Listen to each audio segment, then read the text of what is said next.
Hey guys, in this video I'm going to show you how to fix no BitLocker recovery key found for this device.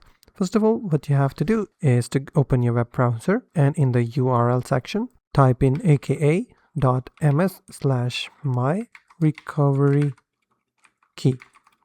Hit enter and then you have to sign in with your Microsoft account. Now on this page you will be able to see your recovery key. Now let's suppose if the BitLocker key has been registered with someone else's account, then you have to sign in with their account and go to this exact same URL to get your recovery key. Now there's another way. If your account is not personal, if it's attached to your school account or business account or from your work account, then what you have to do is go to the URL section and this time type in AAD recovery on your Bing search or Google search engine and click on sign into your account on the top search result, and then you have to sign in with your work account or your school account. Now if you're still not able to find your recovery key after signing in, then what you have to do is go to your school or work help desk and ask them to help you out. And last but not the least, you have to find if you have saved your recovery key in a printout or in a PDF file, in a picture form, or you have saved it in a USB file. You have to find it